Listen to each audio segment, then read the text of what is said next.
मैंने सिर्फ sleepy classes follow किया है ऑप्शनल के लिए और कुछ मटेरियल नहीं। मैं तो फुल थैंक करता हूँ स्लीपी क्लासेस के नोट्स का। I had referred to Sleepy Classes, that is Shekhar sir's videos on sociology. Sleepy classes का बहुत कंट्रीब्यूशन रहा है। स्लीपी क्लासेस के सारे सब्जेक्ट मुझे पता चला था कि sleepy classes sleepy classes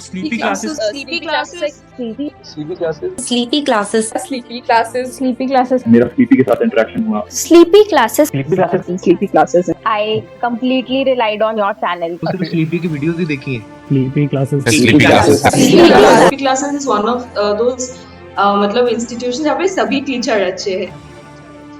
hi, I am समीक्षा द्विवेदी। मेरी यूपीएससी सीएससी 2025 में 56 रैंक आई है। मेरे जीएस स्कोर इस बार 409 है एंड 22 में मेरा स्कोर अराउंड 305 था। पोस्ट विच 2023 में मेरा स्कोर 401 एंड 2024 में मेरा स्कोर 395 था एंड इस साल 409 है। तो एक तरीके से लास्ट 3 इयर्स में मेरे स्कोर्स में कंसिस्टेंसी थी, जिसमें मैं 395 से 409 के बीच में फ्लक्चुएट हुए। तो फिर मैं इस वीडियो में मैं अपनी स्ट्रैटेजी बताऊंगी जो मैंने जीएस के लिए फॉलो करी। पहले तो जीएस मुझे ऐसा लगता है कि जीएस थोड़ा अनसर्टेन होता है बिकॉज़ इसमें मतलब कुछ क्वेश्चंस होते हैं जो शायद किसी को नहीं आते होंगे एंड ऐसा भी होता है कि सिंस कुछ लोगों का ऑप्शनल कुछ सब्जेक्ट्स में होता है, जैसे मेरा हिस्ट्री ऑप्शनल है तो मेरा हिस्ट्री में है, जो कुछ लोगों का पीएसआईआर में है तो फिर उनको जीएस2 में बेनिफिट मिलता है। तो मुझे लगता है कि जीएस में इट्स गुड कि मतलब आप अगर 400 से ऊपर स्कोर का टारगेट रखें बिकॉज़ एक तरीके से वो आपको पुल बैक नहीं करेगा, आपको बहुत ज़्यादा नुकसान नहीं होगा। इन माय केस एंड मेरे ओपिनियन में जो मेजर डिसाइडर है आपका रिज़ल्ट का वो ऑप्शनल है, उस पर तो आपको डेफिनेट फोकस रखना चाहिए एंड एटलीस्ट आपका 50% of the time during mains preparation optional का होना चाहिए। बट जीएस में भी कुछ स्ट्रैटेजीज़ हैं, स्टैंडर्ड स्ट्रैटेजीज़ जो आप फॉलो कर सकते हैं एक अच्छे स्कोर के लिए। पहली बात मैं सोर्सेज़ की बात करूँगी। हिस्ट्री में मैं अपने ऑप्शनल के सोर्सेज़ ही फॉलो करती थी, बट हिस्ट्री में बात यह है कि अगर आपका ऑप्शनल हिस्ट्री में है बट आपको कंटेंट से वेल नहीं कर देना एग्जामिनर को। आपको कंटेंट इसी तरीके से यूज़ करना चाहिए कि वो जनरल स्टडीज़ का आंसर लगे। आप कुछ स्टैंडर्ड स्कॉलर्स का ये नाम यूज़ कर सकते हैं, जैसे R S Sharma, RC. Majumdar, ये सब थोड़े वेल नोन स्कॉलर्स हैं। जैसे अशोका में आप वी.ए. स्मिथ का यूज़ कर लो नाम। बट आपका मतलब आप बहुत ऑब्सक्योर और बहुत एडवांस्ड स्कॉलर्स या फिर इंफॉर्मेशन यूज़ करेंगे तो वो बैकफायर कर सकती है।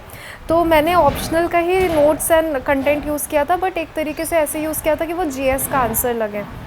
जोग्राफ़ी में मैं एनसीईआरटी फॉलो करती थी एंड मेरे राउज़ आईएएस से जहाँ से मैंने फाउंडेशनल कोचिंग करी थी उसके फाउंडेशन नोट्स मैंने यूज़ किए। साथ ही में मुझे लगता है जोग्राफ़ी के कॉन्सेप्ट्स बहुत वाइड हैं एंड मतलब जोग्राफ़ी एंड एनवायरनमेंट का भी मैं साथ में कवर कर देती हूँ। इनके कॉन्सेप्ट्स बहुत वाइड है एंड ये बहुत करंट ओरिएंटेड भी है because of climate change, disaster management etcetera. तो इसमें मुझे ऐसा लगता है कि आपको टेस्ट सीरीज़ के जो सॉल्यूशंस हैं, जैसे मैं विजन के नोट्स, विजन आईएएस के मैंने टेस्ट सीरीज़ ली थी, तो मैं उनके जो सेक्शनल टेस्ट होते थे उनके मॉडल आंसर्स, अगर मेरे पास टाइम हो तो मैं अटैम्प्ट भी करती थी वो टेस्ट, नहीं तो मैं मॉडल आंसर्स तो डेफिनेटली पढ़ लेती थी। क्योंकि उससे क्या होता है कि जो स्टैटिक क्वेश्चंस थे जैसे air masses etcetera, cloud burst, ये सब तो यूज़ होते, ये सब तो उनके सॉल्यूशन होते ही थे। जो करंट ओरिएंटेड चीज़ें हैं जैसे क्लाउड बर्स्ट हो रहे हैं, अर्थक्वेक्स एट्सेट्रा, उसके बारे में भी वो लोग क्वेश्चंस डालते थे, तो उसकी वजह से मतलब एक concept building and content enrichment भी हो जाता है। सोशल और एंड साथ में मैंने विजन आईएएस का जीएस एडवांस कोर्स भी ज्वाइन किया था मेंस के बीच में। उसकी वजह से जो भी मेरे मेंस में गैप्स थे जैसे इंडियन ज्योग्राफी में, वो सब काफ़ी फिल हुए।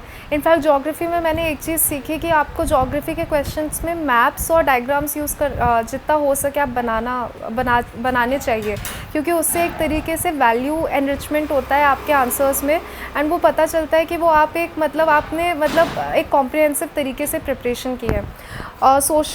सोसाइटी एंड सोशल जस्टिस भी के लिए मैंने राउज़ आईएएस के जो मेंस कंपस होती थी वो मेरा बेस कंटेंट था। उसके साथ मैंने जो स्मृति शाह मैम है उनका विजन IAS में GS एडवांस कोर्स लिया था, जिसमें उन्होंने काफ़ी कंटेंट एनरिचमेंट मुझे प्रोवाइड किया था। मतलब काफ़ी अच्छी केस स्टडीज़ एंड काफ़ी अच्छा कंटेंट था, वो मेरे लिए काफ़ी यूज़फुल था। पॉलिटी के लिए obviously Laxmikanth for basic content, उसके साथ मैंने राउस की मेंस कंपस से मतलब जो भी टॉपिक वाइज नोट्स थे, जैसे थीम्स मैंने डिसाइड कर लिए थे, जैसे राइट्स एंड रिजर्वेशन एक टॉपिक है, लेजिस्लेशन, एग्जीक्यूटिव, जुडिशरी, इनके जो भी डायमेंशंस थे और जो भी डायमेंशंस एंड जो भी करंट ओरिएंटेड डेवलपमेंट थी उसको मैं नोट डाउन कर लेती थी, और मैंने एक सेपरेट नोट शीट बना ली थी, नोट्स बना लिए थे इन टॉपिक्स के। तो ये मेरा कंटेंट था। इसके साथ next coming to IR, since IR and internal security में साथ में करती थी, मेरे पास फाउंडेशन कंटेंट था राउस का, बट उसके साथ सिंस ये थोड़े करंट अफेयर ओरिएंटेड टॉपिक्स है, तो फिर जो भी पेपर में न्यूज़ चल रही थी about analysis of bilateral relations, multilateral agreements and जो कॉन्फ्रेंसेस एक्सेट्रा हो रही थी, उनका तो मैं नोट रखती ही थी। एंड साथ में मैंने मतलब थीम वाइज सारे बायलैटरल एंड मल्टीलैटरल रिलेशंस के बारे में स्पेसिफिक नोट्स रख लिए थे डिफरेंट डायमेंशंस के। जैसे फर्स्ट ऑफ ऑल ये क्या है, कब बनी थी, इनका मतलब शेयर क्या है वर्ल्ड में, मतलब वर्ल्ड की GDP में शेयर क्या है, इनका ट्रेड में शेयर क्या है, जैसे लाइक G20 और ब्रिक्स, इन सब का ये डेटा बहुत मेन स्ट्रीम है।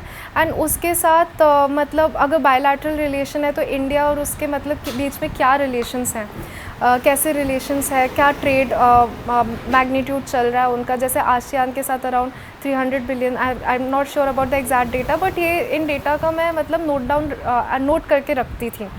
एंड सारे डायमेंशंस के इनके रिलेशंस में मतलब सिग्निफिकेंस क्या है, स्ट्रेंथ क्या है, कंसर्न्स क्या है, आगे क्या कर सकते हैं, स्ट्रैटेजीज़ क्या है, एंड साथ में मतलब वे फॉरवर्ड उसका मतलब एक नोट रखना चाहिए, जो आप कंक्लूजन या फिर अगर स्पेसिफिकली पूछा है वो पता चल सके।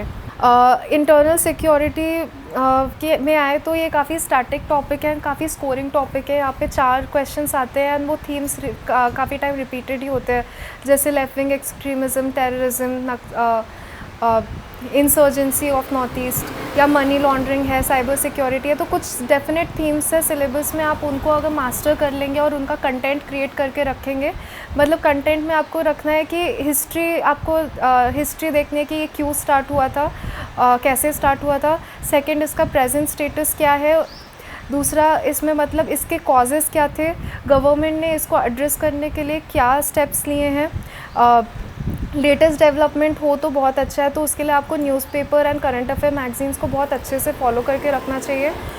उसके साथ मतलब क्या स्ट्रैटेजीज़ और ली जा सकती है, तो मेरे पास इन सब के लिए मतलब अच्छे से मैंने नोट्स प्रिपेयर करके रखे थे, तो मेरे लिए काफ़ी इजी था, क्योंकि मैं 3 इयर्स से प्रिपरेशन 3 इयर्स का रिपीटेड रिविज़न चल रहा था मेरा 2022 से, तो फिर मेरा एक तरीके से मैंने ये कंटेंट में अच्छी होल्ड बना ली थी।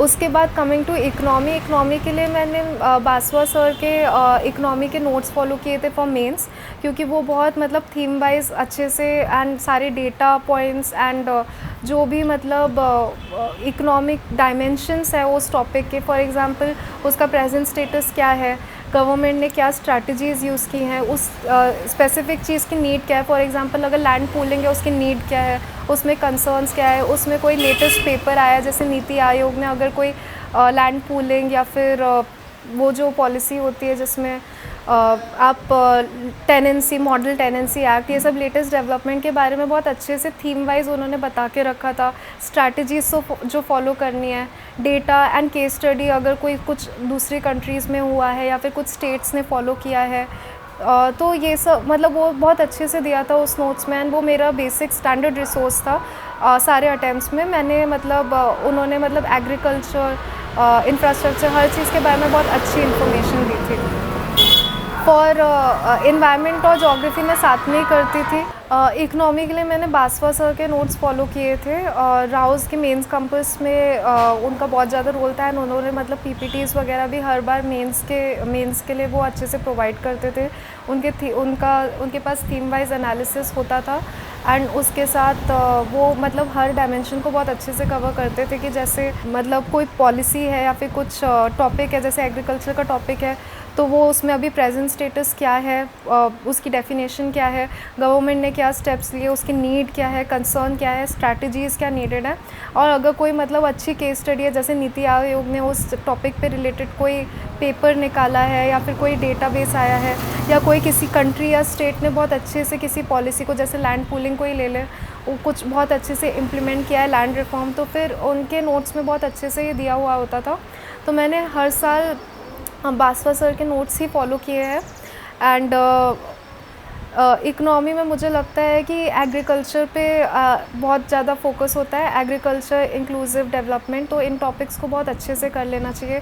इस बार भी उन्होंने HDI पे क्वेश्चन पूछा था, तो ये जो टॉपिक्स हैं agriculture, infrastructure, inclusive development, employment, इन पे बहुत स्पेसिफिक नोट्स होने चाहिए, जिसमें आप मतलब इसके प्रेजेंट स्टेटस ये क्या है, नीड, स्ट्रैटेजी, सब कुछ। एंड आप ना बस इनके एनालिसिस पे मत ध्यान दीजिएगा, बट इसके साथ जो इनके फैक्ट्स है जो आप प्रीलिम्स के लिए पढ़ते हो उस पे भी फोकस करिए, क्योंकि ऐसा भी होता है कि वो लोग फैक्ट्स भी पूछ लेते हैं। जैसे एक साल एक क्वेश्चन आया था कि हम अभी एम्प्लॉयमेंट कैलकुलेट करने के लिए कि क्या मेथडोलॉजी यूज़ कर रही है। हम नॉर्मली प्रीलिम्स के लिए पढ़ते हैं एंड हम मेंस के लिए मेनली इसका एनालिसिस करते हैं, तो कभी कभी वो फैक्ट्स हमें याद नहीं आते, क्योंकि GS पेपर के वक्त में बहुत प्रेशर होता है, तो कभी कभी हमारे दिमाग से जो फैक्ट्स होते हैं वो निकल जाते हैं।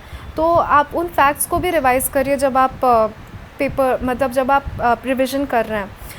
उसके साथ coming to the strategy of science and tech मुझे लगता है कि काफ़ी करंट अफेयर ओरिएंटेड होता है, बट उसमें कुछ स्टैटिक टॉपिक्स है, जैसे न्यूक्लियर एनर्जी है, इस बार आया था, या फिर IT रिलेटेड टॉपिक्स, बायोटेक्नोलॉजी। तो फिर आपको ना मैं क्या करती थी कि मैंने हर जो भी साइंस के टॉपिक्स थे उनके एक अलग अलग थीम वाइज मतलब मैंने नोट्स प्रिपेयर किए थे, और उनमें क्या क्या डायमेंशन है। अगर IT का आप कर रहे हो तो फिर उसमें मतलब 5G और 6G का क्या रोल है, और मतलब नैनो टेक्नोलॉजी पे फोकस करना, या फिर अगर आप बायोलॉजी पे कर रहे हो तो हेल्थ रिलेटेड डेवलपमेंट्स, जैसे आई थिंक 2024 में कुछ IP से रिलेटेड आया था, रिलेटेड टू बायोलॉजिकल डेवलपमेंट्स। तो फिर आपको वो थीम वाइज उनके थोड़े थोड़े नोट्स प्रिपेयर कर लेने चाहिए along the same lines. Mains में मुझे लगता है GS आंसर्स में आपके पास कुछ डायमेंशंस हर टॉपिक में होने चाहिए। जैसे फर्स्ट इज़ उसका वो क्या है, उसका प्रेजेंट स्टेटस क्या है, उसकी नीड क्या है, उसके कंसर्न्स क्या है, गवर्नमेंट ने क्या स्टेप्स लिए हैं, कुछ इनोवेटिव केस स्टडीज़ और स्ट्रैटेजीज़ जो फॉलो होनी चाहिए, एंड कुछ attractive topics, attractive case studies and topics आपको लिख के रखनी चाहिए, जिससे आपको आइडिया रहे कि मतलब आप उनको कंक्लूजन में यूज़ कर सकते हो। एंड मुझे एक बहुत अच्छी एडवाइस दी थी मेरे मेंटोर ने फोरम IS में कि आपको PM के स्टेटमेंट्स लिख के मतलब आपको PM के स्टेटमेंट्स कंसिडर करने चाहिए जब आप GS के इंट्रोडक्शन एंड कंक्लूजन्स लिख रहे हो। क्योंकि जैसे आई रिमेंबर सेमीकंडक्टर का क्वेश्चन आया था, सेमीकंडक्टर मिशन का, तो उसमें मतलब PM का एक बहुत अच्छा स्टेटमेंट है कि I want every phone in the world to have made in India chips. तो मैंने ये स्टेटमेंट यूज़ करके कंक्लूड किया था अपना आंसर। तो आपके पास ये डायमेंशंस होने चाहिए। कमिंग टू एथिक्स, मुझे एथिक्स में मुझे 118 मार्क्स मिले, जो कि एक अच्छा स्कोर माना जाता है। तो मैंने इसमें मतलब कुछ मतलब मेरी एथिक्स में बहुत ज़्यादा फोकस रहता था, क्योंकि मुझे लगता है कि ये बहुत स्कोरिंग टॉपिक है। अगर आपको मास्टर करना है, अगर आपको मेंस में जीतना है, विन करना है, तो ऐसे एथिक्स एंड ऑप्शनल पे बहुत ज़्यादा ध्यान देना चाहिए। एंड एथिक्स में मैंने क्या किया था कि पहले तो आपको ऑब्वियसली सिलेबस कवर करना चाहिए, क्योंकि आपका फाउंडेशन और कॉन्सेप्चुअल क्लैरिटी होगी तो तभी आप उसको इम्प्लीमेंट कर सकते हैं। तो मैंने क्या किया था कि जो सिलेबस में जो भी पॉइंट्स हैं मैंने उनको बहुत अच्छे से मतलब उनके ऊपर नोट्स बनाए थे। एंड आपको नोट्स ऐसे बनाने हैं कि अगर कोई टॉपिक है तो उसके क्या क्या डायमेंशंस हो सकते हैं वो आपको देखना है। जैसे कोई टॉपिक है, जैसे एटीट्यूड हो गया, तो एटीट्यूड की डेफिनेशन क्या होती है, एटीट्यूड में की नीड क्या होती है, उसमें कंसर्न्स क्या होते हैं, और आपको इससे रिलेवेंट केस स्टडी भी रखनी है। जैसे आप महात्मा गांधी के एटीट्यूड के बारे में बात कर सकते हैं, कोई मतलब नेगेटिव पर्सनालिटी है, सपोज़ विंस्टन चर्चिल के एटीट्यूड के बारे में बात कर सकते हैं। कोई करंट एग्जाम्पल है कि कोई सिविल सर्वेंट है, उनके पॉजिटिव और नेगेटिव एटीट्यूड के बारे में आपके पास केस स्टडी होनी चाहिए। तो आपको ये टॉपिक वाइज उसकी डेफिनेशन, उसके needs, concerns, relevant case study और कुछ अगर उससे रिलेटेड अच्छे कोट्स है तो उसके पास आपके पास एक 1 पेजर नोट होना चाहिए हर टॉपिक से रिलेटेड। और आपका कई बार ये भी होता है कि कुछ टॉपिक्स में कंपैरिजन होता है, जैसे फीलिंग्स एंड इमोशंस के बीच में कंपेयर करो। तो फिर ये सब जो टॉपिक्स है ना, क्योंकि हमें ऐसा लगता है कि ये जो टर्म्स है हम रेगुलरली यूज़ करते हैं तो हमें लगता है कि हमें पता है कि ये क्या है, बट जब लिखने की बात होती है तो हम वो एलोक्वेंटली एक्सप्रेस नहीं कर पाते हैं। तो फिर आपको एथिक्स में तो इंटेंस राइटिंग प्रैक्टिस करनी चाहिए। एंड आप लिख रहे हैं तो फिर मतलब हर चीज़ की डेफिनेशन मतलब एक स्ट्रक्चर्ड फॉर्मेट में आपको उसको मतलब इंटरनलाइज करना चाहिए आपकी इन सब टॉपिक्स के बारे में। जो भी एथिक्स के सिलेबस में कीवर्ड्स दिए गए हैं, जैसे foundational values of civil services में कुछ 4-5 पॉइंट्स है, या फिर role of ethics in family life, ये सब इन सब से रिलेटेड आपके पास एक मतलब अच्छा कंटेंट होना चाहिए जिसमें आप पूरा मतलब उसका एक एनालिसिस कर रहे हैं एटलीस्ट फॉर 1 और 2 पेजेस, जो आप फास्ट रिवाइज भी कर सके एंड आप मतलब रेप्लिकेट कर सके अपने आंसर में। जब आप पार्ट ए अच्छे से प्रिपेयर कर लेते हैं सारे सिलेबस वाइज नोट्स, तब आप केस स्टडी प्रैक्टिस करिए, क्योंकि case study is about implementing what you have studied in part A. तो फिर आप उसको अच्छे से प्रैक्टिस करिए। एंड अब आपको एब्स्ट्रैक्ट तरीके से नहीं लिखना है, अब आपको जो केस दिया है आपको उसको पर्सनलाइज करके लिखना है कि सपोज़ कोई पर्सन एक्स है, वो इस डिलेमा में है, तो आपको वो एथिकल डिलेमा आपको नोट डाउन, आपको हर केस स्टडी में स्टेक होल्डर्स लिखने चाहिए एक हब एंड स्पोक मॉडल बना के। एंड उसके बाद आपको एथिकल डिलेमास जो वो ऑफन रिपीटेड क्वेश्चन है, तो एथिकल डिलेमा आपने जो भी एथिकल वैल्यूज़ पढ़ी हैं इन पार्ट ए उसको मतलब आपको अच्छे से मतलब लिखना चाहिए। एटलीस्ट 4-5 तो एथिकल डिलेमा लिखनी ही चाहिए, ethical issues, ethical dilemma. And उसके बाद अगर आपको कुछ सिनेरियो एनालाइज करने को बोल रहे हैं तो आपको एक टेबल फॉर्मेट में merit and demerit her stance का बताना चाहिए। और जब आप स्ट्रैटेजी बता रहे हैं कि किसी को क्या करना चाहिए, तो आपको उसमें मतलब long term and short term view बताना चाहिए। या फिर मतलब मुझे एक बहुत अच्छा वर्ड बताया था जब मैं राउज IAS में लाइक एथिक्स का कोर्स कर रही थी। उन्होंने बोला कि आप शॉर्ट टर्म के लिए प्रिंसिपल प्रैग्मेटिज्म यूज़ कर सकते हो, जो कि आप शॉर्ट टर्म में इम्प्लीमेंट करोगे, एंड सिस्टेमिक चेंजेस जो आप लॉन्ग टर्म में करोगे। तो मतलब एथिक्स में आपको पार्ट बी में ऐसे करना चाहिए। And coming to exam taking strategy, ethics में मुझे ऐसा लगता है कि जब आप एग्ज़ाम ले रहे हैं तो फिर आपको पहले पार्ट बी अटेम्प्ट करना चाहिए। एंड 1.5 आवर्स में आपके एथिक्स की केस स्टडी ख़त्म होनी चाहिए। आप 6 केस स्टडी है तो आप उनको 15 मिनट्स में फ़िनिश करिए। आप जो भी since they are of 20 marks, आप उनके पेजेस डिसाइड कर लीजिए ऑफ द सब पार्ट कि आप किस में कितना लिखने वाले हैं, और हर पार्ट को मतलब पूरी तरीके से एड्रेस करिए। एंड एक मिस्टेक ये बार बार होती है कि कभी कभी हम लोग ना गलत केस स्टडी में अपना आंसर लिख देते हैं। कि हम मतलब मेरे साथ मॉक टेस्ट में हुआ था कि मुझे 9th क्वेश्चन अटेम्प्ट करना था एंड गलती से मैंने 10th में वो 9th की लिख दी थी। तो फिर ये मॉक्स में आपको पेनलाइज नहीं करेंगे, बट हमें UPSC का नहीं पता। तो जब भी आप केस स्टडी लिखना स्टार्ट करें तो जहाँ पे आपका आंसर स्टार्ट हो रहा है वहाँ पे आप पहले ही नंबर डाल दीजिए कि मैं ये 7 क्वेश्चन है, ये 8 क्वेश्चन है, और आप क्वेश्चन देख के केस स्टडी अटेम्प्ट करिए, क्योंकि ऐसा हो सकता है कि आप फिर 2 केस स्टडीज़ के मार्क्स लूज़ कर दें। एंड आप यू मेक श्योर कि आप हर सब पार्ट को अटेम्प्ट कर रहे हैं, और हर केस स्टडी में एक 1 लाइन का इंट्रोडक्शन और एक 1 लाइन का कंक्लूजन होना चाहिए। आप बस ऐसे ही मत आंसर एंड कर दिया करिए। एंड 1.5 आवर्स में आपकी केस स्टडी ख़त्म हो जानी चाहिए। एंड मैं क्या करती थी कि जो भी एथिक्स पार्ट ए में मैंने बुक्स प्रिपेयर की है, या फिर स्कॉलर्स प्रिपेयर करे हैं, या केस स्टडी जैसे महात्मा गांधी, या फिर जो कुछ मतलब एथिकल आइडियोलॉजीज़ है जैसे कैटेगोरिकल, इम्पेरेटिव, डिओंटोलॉजी, इन सब को मैं अपने एथिकल डिलेमास में यूज़ करने की कोशिश करती थी, या मेरिट एंड डीमेरिट्स, मतलब मैं कहीं ना कहीं वो कंटेंट को डालने की कोशिश करती थी। So that was very helpful for me. Coming to part A, मुझे ऐसा लगता है कि पार्ट ए में पहले कोट वाले क्वेश्चंस अटेम्प्ट करने चाहिए, क्योंकि आपका माइंड फ्रेश रहता है तब तक एंड आप ज़्यादा सोच सकते हैं। आप उसको कोट वाले क्वेश्चंस को या तो आप पैराग्राफ में भी अटेम्प्ट कर सकते हैं, पॉइंट्स में भी अटेम्प्ट कर सकते हैं, बट आपको ये देखना चाहिए कि आप उसके सारे सब पार्ट्स एंड डायमेंशंस अटेम्प्ट कर रहे हैं अगर आप पैराग्राफ में कर रहे हैं। एंड पॉइंट्स में ये इजी होता है कंपैरेटिवली, बट दोनों का मतलब आपको वो कॉम्प्रिहेंसिवली अटेम्प्ट करना चाहिए। एंड मतलब उसमें आपके पास केस स्टडीज़ सब्सटैंशिएशन होना चाहिए। अगर आप डायग्राम्स यूज़ कर सकते हैं, फ्लो चार्ट्स यूज़ कर सकते हैं, वो भी अच्छी बात है। आई थिंक एथिक्स में उसको रिवॉर्ड किया जाता है अगर आप diagrams, flow charts and case studies को मतलब एक पिक्टोरियल रिप्रेजेंटेशन में शोकेस करते हैं। एंड उसके साथ आपको मतलब कॉम्प्रिहेंसिव रहना है, आपको वो कोट सपोर्ट भी करना है, सब्सटैंशिएट भी करना है, मतलब इट्स लाइक अ मिनी ऐसे, बट उसकी एक छोटी सी काउंटर आर्ग्यूमेंट भी देनी है। आपको उसके लिए हाफ पेज नहीं भरना है, बट एक दो पॉइंट अगर आप काउंटर आर्ग्यूमेंट भी देंगे ना, कंक्लूजन एक बैलेंस्ड होना चाहिए। उसके बाद बाकी सारे जो पार्ट ए के क्वेश्चन है वो आप टेस्ट अटैम्प्ट करेंगे तो आप उसको मास्टर कर सकते हैं। मैंने एथिक्स के अराउंड 7 to 9 टेस्ट दिए थे एंड मेरी हमेशा कोशिश रहती थी कि क्योंकि एथिक्स के क्वेश्चंस ऐसे होते हैं कि थोड़ा टाइम लगता है, तो आप स्टार्ट करेंगे, आप आंसर राइटिंग स्टार्ट करेंगे तो डेफिनेटली आपको 3 घंटे से ज़्यादा लगेंगे, बट आप ऐसा ट्राई करिए कि जब तक आपका मेंस पास आ रहा है तो आप 3 आवर्स में क्वालिटेटिव आंसर्स लिख पा रहे हैं। उसके साथ मैं ये सजेस्ट करूँगी कि मॉडल आंसर्स डेफिनेटली एथिक्स के पढ़िए, क्योंकि कई बार हमें वैल्यू एडिशन पॉइंट्स बहुत अच्छे से मिल जाते हैं उसमें।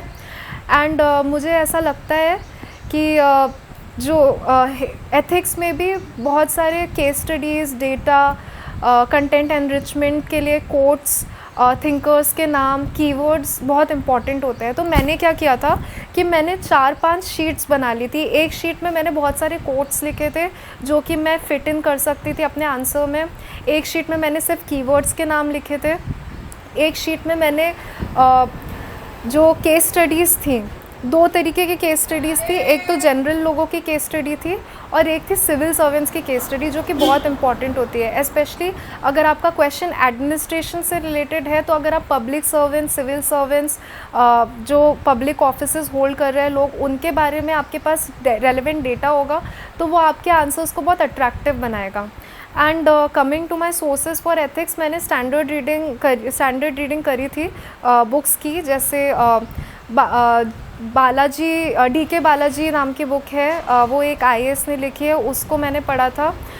उसके साथ मैंने लेक्सिकॉन और सुब्बाराव भी पढ़ी थी, बट मुझे ऐसा लगता है कि बुक्स मतलब बहुत लिमिटेड होती हैं। एथिक्स अगर आप जितना भी करंट ओरिएंटेड डेवलपमेंट में करेंगे तो वो अच्छा रहेगा। तो definitely newspaper and current affair magazine से अगर आपको कुछ वैल्यू एडिशन मिल रहा है वो आपको नोट डाउन कर लेना चाहिए। इनफैक्ट मैंने जो शीट्स बनाई थी वो पेपर पे बनाई थी, बट एक मैं गूगल शीट भी मेंटेन करती थी जिसमें जो newspaper etcetera, current affairs, magazines, इन सब में मुझे जो डेटा मिलता था मैं उनको नोट डाउन करके रखती थी। एंड उसके साथ मैंने राउस का फाउंडेशन कोर्स भी किया था। एंड उसके साथ जो QIP कंटेंट था जो फैज़ान सर लेते थे, उनका कंटेंट मैंने हर साल फॉलो किया है। वो बहुत अच्छा पार्ट ए के लिए काफ़ी अच्छा कंटेंट देते थे, specially for the first half of the syllabus. And forum IAS से भी मैंने किया था इन 2024।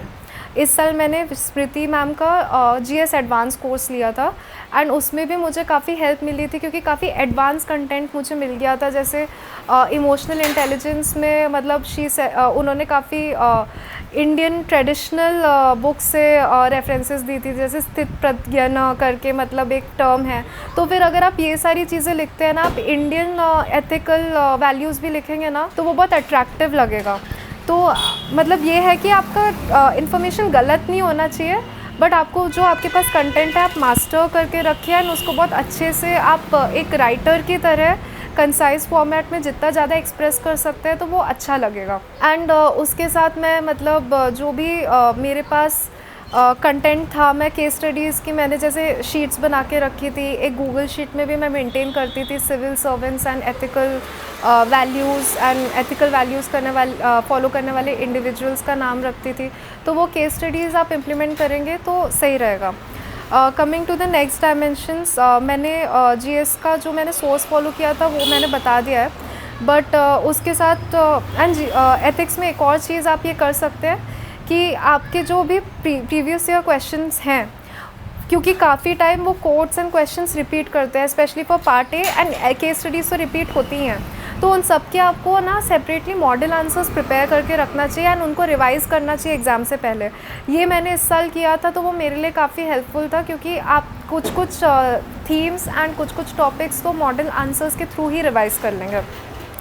Coming to GS1 to GS3, जो उनके पेपर अटैम्प्ट में मैंने किया था, पहली बात तो मेरा हमेशा इंटेंशन यही होता था कि मैं कंफर्टेबली पेपर कंप्लीट करूं एंड सारे 3 सालों में मेरा हमेशा पेपर कंप्लीट हुआ है डॉट ऑन टाइम में, मेरा पेपर नहीं छूटा कभी, एक्सेप्ट फॉर 2022 जब मैं अंडर प्रिपेयर्ड थी, बट बाकी 2023 से 25 तक मेरा पेपर हमेशा कंप्लीट हुआ है। उसके बाद मैं मुझे ऐसा लगता है कि आप एडवांस कंटेंट मत यूज़ करिए अपने ऑप्शनल का, बट जो मेन स्ट्रीम में आपका ऑप्शनल का कंटेंट है आप वो पेपर्स में यूज़ कर सकते हैं। उसके साथ GS में आई थिंक की इज़ कि आप कम वर्ड्स में कितना ज़्यादा एक्सप्रेस कर सकते हैं, तो आपको diagram, tables, case studies, data, ये सब बहुत अच्छे से यूज़ करना चाहिए एंड आपका डेटा करेक्ट होना चाहिए, जो भी कोड्स डेटा जो भी यूज़ कर रहे हैं, रेफरेंसेस, क्योंकि अगर आप गलत लिखेंगे तो उसका आपको नेगेटिव इम्प्रेशन पड़ेगा एंड आपको पेनलाइज करा जा सकता है। उसके साथ आपको GS में हमेशा PYQ के मॉडल आंसर्स प्रिपेयर करके रखने चाहिए। मैंने इस साल यही किया था कि मैंने सारे PYQ के जो क्वेश्चंस थे उनके मैंने इंट्रोडक्शन, बॉडी, कंक्लूजन, मतलब मैंने पूरे नोट्स नहीं बनाए थे, बट मैंने एक स्केलेटन तैयार कर लिया था कि मुझे क्या क्या लिखना है एंड मुझे ये था कि जो भी डेटा अपडेट्स वगैरह आएंगी मैं उसको उसमें फ़िट कर दूँगी। तो जब मैं उसे रिवाइज़ करती थी, एक तरीके से मेरे पास उस टॉपिक के लिए नोट्स ही थे, वो एक तरीके से जनरल, एंड उसको मुझे update, current affair, case studies and data से अपडेट करना था। तो वो काफ़ी हेल्पफुल होता है आपके रिविज़न में। एंड आपको टेस्ट टेकिंग बहुत अच्छे से करनी है, क्योंकि पहली बात तो उससे आपको पता चलेगा कि आप कैसे लिख रहे हो, आप प्रेशर के टाइम पे कैसे टाइप के पॉइंट्स जनरेट कर पा रहे हो, आप स्ट्रक्चर कैसा बना रहे हो। एंड उसके साथ ये भी है कि आप अपनी एक टेस्ट टेकिंग स्ट्रैटेजी, आप एक अपनी एग्ज़ाम स्ट्रैटेजी डेवलप कर लेंगे। जैसे मेरा ऐसा होता था कि मैं टॉपिक वाइज ही आंसर करती थी। जैसे मैं GS1 में मैं हिस्ट्री से स्टार्ट करती थी, तो मैं हिस्ट्री के ही सारे क्वेश्चंस करती थी, 15 marker, 10 marker. Then I would move to society के मैं 10 मार्कर एंड 15 मार्कर करती थी। एंड उसके बाद मैं ज्योग्राफी करती थी लास्ट में, जिसमें मैं उसके 10 मार्कर, 15 मार्कर एंड 10 मार्कर करती थी। एंड ऐसा करती थी कि मैं 15 मार्क के लिए मैं लेती थी कि मुझे 10 मिनट्स लगे, जिसमें मैं 30 सेकेंड सोचने के लिए लगाती थी कि मुझे क्या क्या पॉइंट्स लिखने हैं, कैसा स्ट्रक्चर होगा, एंड देन मैं लिखती थी। एंड 10 मार्कर्स के लिए मैं 6 मिनट लगाती थी, जिससे, क्योंकि ऑब्वियसली मैं 10 और 6 मिनट्स में मैं स्ट्रिक्टली स्टक नहीं रह सकती, बट एटलीस्ट मेरे पास कुछ लास्ट में 5 to 7 मिनट्स हो कि मैं अपने आंसर्स चेक कर सकूँ, और कुछ मुझसे मिस आउट हो गया है तो मैं उसको लिख सकूँ। साथ में कुछ स्पेसिफिक पॉइंटर्स है, जैसे हिस्ट्री में आर्किटेक्चर, पेंटिंग के क्वेश्चंस में, या फिर ज्योग्राफी में आपके पास डायग्राम्स होने चाहिए। एंड सोसाइटी के क्वेश्चंस में अगर आपके पास कोई स्कॉलर का नाम है जो कि वेल नोन स्कॉलर है, नॉट सोशियोलॉजी का कोर ऑप्शनल वाला, बट वेल नोन स्कॉलर्स हैं, उनके कोई स्टेटमेंट्स है, अट्रैक्टिव स्टेटमेंट्स है, तो आप उनको यूज़ कर सकते हैं। एंड डेटा तो है ही कि आपको GS में डेटा पॉइंट्स यूज़ करने चाहिए। ऐसे ही मैं GS2 में भी पहले पॉलिटी एंड गवर्नेंस अटैम्प्ट करती थी, then IR and then social justice. GS2 में मैं पहले IR अटैम्प्ट करती थी, क्योंकि IR में कुछ टॉपिक्स होते थे जो स्पेसिफिक होते थे, they are oft repeated themes. And उसके बाद मैं पॉलिटी, सोसाइटी एंड गवर्नेंस के क्वेश्चंस करती थी। GS3 में मैं पहले इकोनॉमी करती थी, इंटरनल सिक्योरिटी करती थी, and then environment and science and tech के क्वेश्चंस करती थी। तो फिर मैंने ये कुछ स्टैंडर्ड स्ट्रैटेजी फॉलो करी थी GS के लिए। कुछ मैं कोर पॉइंट्स बता देती हूँ जो सारे सब्जेक्ट्स के लिए कॉमन है। पहली बात तो आपका सिलेबस बहुत अच्छे से कवर हुआ होना चाहिए, जो भी बेसिक थीम्स है वो अच्छे से हो जाने चाहिए। सेकंड चीज़ आपको ये करनी है कि आपको PYQs या तो आप थीम वाइज करिए या तो ईयर वाइज करिए, बट सबके मॉडल आंसर्स आपके पास होने चाहिए। आप सेपरेट डेटा शीट या फिर वैल्यू एडिशन शीट के पॉइंट्स आप प्रिपेयर करके रखिए, जो आपके क्विक रिवीजन के लिए एग्ज़ाम से पहले नेसेसरी हो। क्योंकि ऐसा होता है कि हमें जेनरिक पॉइंट्स तो पता ही हैं, बट जो वैल्यू एडिशन वाले पॉइंट्स होते हैं वो बहुत फैक्ट बेस्ड होते हैं एंड वो अपडेट करते रहना पड़ता है। उसके साथ आपको टेस्ट बहुत अच्छे से लिखना चाहिए। मैंने अराउंड जीएस के भी अराउंड 24 टेस्ट दिए थे, each for per 24 test, that means 6 to 7 test for per GS. And मेरी कोशिश रहती थी कि मैं क्वालिटी आंसर्स 3 आवर्स में लिखूं। एंड उसके साथ मुझे लगता है कि कंसिस्टेंट रिवीजन करना चाहिए। जैसे मैं क्या करती थी कि मैं एक दिन में एक ही सब्जेक्ट लेती थी, तो मैं अगर वीक है तो मैं उसमें 4 डेज़ जीएस को देती थी एंड 3 डेज़ ऑप्शनल को देती थी। एंड उन 4 डेज़ को वीक में भी मैंने डिवाइड करके रखा था based on the importance of topic.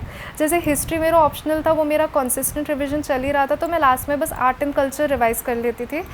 मैं geography, polity, Indian society, social justice, इनको साथ में करती थी। पॉलिटी को मैं थोड़ा ज़्यादा टाइम देती थी क्योंकि ज़्यादा वेटेज है उसका। जोग्राफी को भी मैं थोड़ा ज़्यादा टाइम देती थी बिकॉज़ वो मेरा वीक भी था और उसमें मतलब उसका वेटेज भी ज़्यादा है। Indian society, social justice next करती थी, जो मैं साथ में करती थी क्योंकि उनका सिलेबस थोड़ा कनेक्टेड है। उसके बाद मैं आईआर करती थी एंड इंटरनल सिक्योरिटी करती थी। एनवायरनमेंट एंड डिज़ास्टर मैनेजमेंट में जोग्राफी के साथ ही करती थी।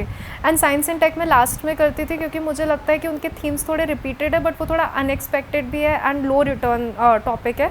तो जो उसमें स्टैंडर्ड टॉपिक्स है वो आपको बहुत अच्छे से कर लेने चाहिए, और जो करंट अफेयर में है, बाकी अगर कुछ न्यू आ रहा है तो फिर वो किसी से एक्सपेक्टेड नहीं होगा, आप उसमें जेनरिक इन्फॉर्मेशन ही लिख सकते हैं। तो ये 3-4 चीज़ें थी जो मैंने जीएस में की थी, जिसकी वजह से मेरा स्कोर थोड़ा कंसिस्टेंट था इन अर्ली 400s।